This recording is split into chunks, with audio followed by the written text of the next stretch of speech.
was a shooting involving multiple people. Right. And then later on going to find it's a gay bar. Yeah, right. And I was like, oh my God, is he gay? I was scared. Oh my God, shit, is he gay?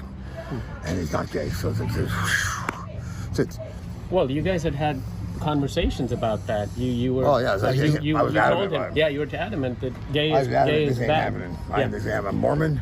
I'm a conservative Republican, and we don't do gay. We don't do gay. Yeah. I can't get answers from the attorneys really, but they're saying that some of these, it's involving a gay bar or some shit. I don't know. I don't know what the heck you did if you have a gay bar. I don't know what's going on. Well, he's accused of going on a mass shooting at a gay bar and killing 5 people. Colorado Springs. Okay, well, that's shit. If he's accused of doing that, I'm surprised he's not gay. I should say that, but he's not gay. Can you imagine your child being a murderer? What would your reaction be? You'd be shocked, right? Appalled, maybe? The first thing that would come to your mind when you hear of the act would likely be an immense feeling of guilt and failure, but that wasn't the case for Aaron Brink, who made some shocking statements in what was supposed to be an apology to the families of those killed. Until 6 months ago, Aaron Brink thought his son died by suicide. Brink said his ex-wife called him from Colorado in 2016 to tell him their son, Nicholas Brink, had changed his name to Anderson Aldrich and had killed himself. I thought he was dead. I mourned his loss. I had gone through a meltdown and thought I had lost my son, Brink told CBS 8. When Brink asked his ex-wife why their son had changed his name, she blamed it on the father's involvement in a reality TV show called Intervention, as well as his acting career in the adult film industry. His mother told me he changed his name because I was in Intervention and I had been a dirt, said Brink.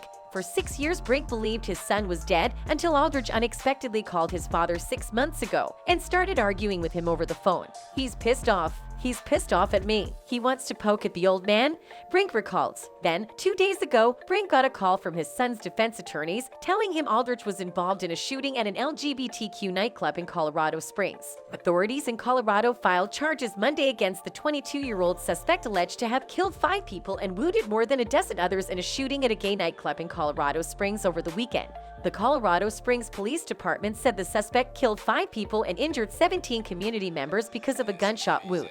Another person was injured, but not because of a gunshot wound. Police said.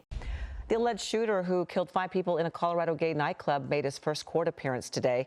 Police also released the mugshot of 22-year-old Anderson Lee Aldrich, showing the suspect's badly beaten face. They say patrons fought the suspect as soon as the shooting started. Aldrich is being held without bail. Prosecutors plan to formally announce charges at the next hearing on December 6th. Aldrich is also facing possible hate crime charges. Darren Hudson was a victim shot 7 times Aldrich at a Colorado Springs nightclub on Saturday night, and he doesn't know how he's still alive. 7 bullets missed my spine, missed my liver, missed my colon. Hudson told CNN's John Berman. I got really, really lucky. I don't know how I'm here. Hudson took his first steps on Monday. I did not expect to make it. I damn sure did not expect to walk as soon as I'm walking, he said. Hudson said he had just moved to Colorado a few weeks earlier and decided to check out Club Q after only about 30 to 45 minutes inside. He heard several pops amid the music and then saw the gunman, who proceeded to shoot a man right in front of Barrett. As if the death and destruction his son caused weren't enough, his father showed exactly what the root of Aldrich's issues and wayward upbringing was. Brink said he's a Mormon and his first reaction was to question why his son was at a gay bar. You know Mormons don't do gay. We don't do gay. There's no gays in the Mormon church. We don't do gay, Brink said. Brink, in more shocking fashion, also said they started telling me about the incident, a shooting. And then I go on to find out it's a gay bar. I got scared. Shit, is he gay? And he's not gay, so I said, phew, I am a conservative Republican. But when the 48-year-old learned more details of the deadly shooting, he said he was shocked. There's no excuse for going and killing people. If you're killing people, there's something wrong. It's not the answer, he said. Brink told CBS 8 that his son was delivered at Sharp Mary Birch Hospital for Women in San Diego in 2000. The couple was living in Cardiff by the sea at the time, but they split approximately a year later. He said that his ex-wife, the daughter of California State Assemblyman Randy Bopel, and his kid relocated to Colorado in 2012. Brink currently works as a mixed martial arts coach. He says he taught his son how to fight. I praised him for violent behavior really early. I told him it works. It is instant and you'll get immediate results, the father said. But in the wake of the violence at Club Q, Brink apologized to the families of the victims. I'm sorry for your loss. Life is so fragile and it's valuable. Those people's lives were valuable. You know, they're valuable. They're good people probably. It's not something you kill somebody over. "I'm sorry I let my son down," he said. According to court documents obtained by the Daily Beast, Anderson Lee Aldrich was born Nicholas Franklin Brink and is now charged with 10 criminal crimes, including first-degree murder. According to a relative who requested anonymity, Nicholas' biological father, Aaron Franklin Brink, abandoned him when he was a newborn. Minor wishes to protect himself plus his future from his birth father plus his criminal history, states a notarized affidavit filed in a Texas court almost exactly a month before Aldrich, still Nicholas Brink, turned 16.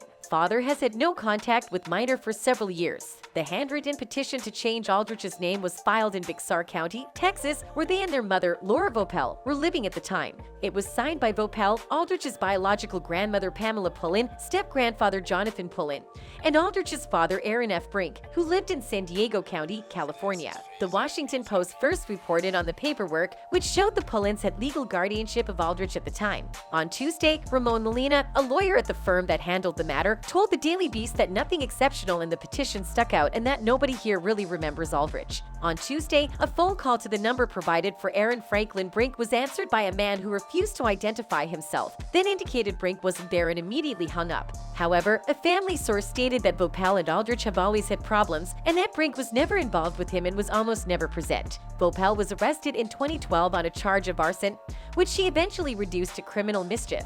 Other non-violent arrests in Vopel's past are listed in public sources. "I don't want anything to do with that part of the family," said the relative, who spoke to the Daily Beast on the condition of anonymity. "They've always had issues, a lot of problems. I'm totally disgusted by that side of the family right now." On November 19th, just before midnight, Aldrich allegedly opened fire on patrons and workers inside LGBTQ nightclub Club Q. Colorado Springs Police Chief Adrian Vasquez said during a press conference that two courageous witnesses subdued the 6'4", 260-pound Aldrich while spraying the room with gunfire, avoiding further death. Aldrich was taken to the hospital with unspecified injuries following their arrest, but was transported to the El Paso County Jail on Tuesday, according to authorities. Aldrich was arrested last year after detectives claimed he threatened to blow up the Colorado Springs home where Vopel was renting a room.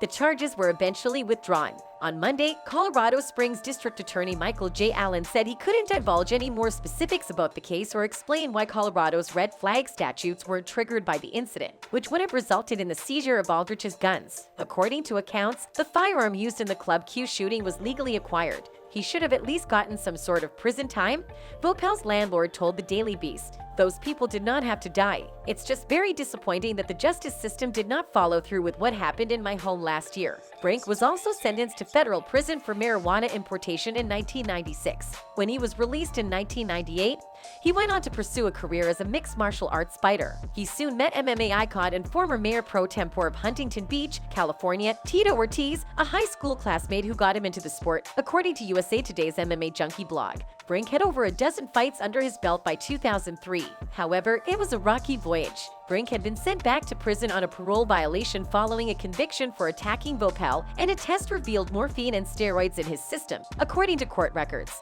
Brink fell into his Dick Delaware screen persona by happenstance along the line.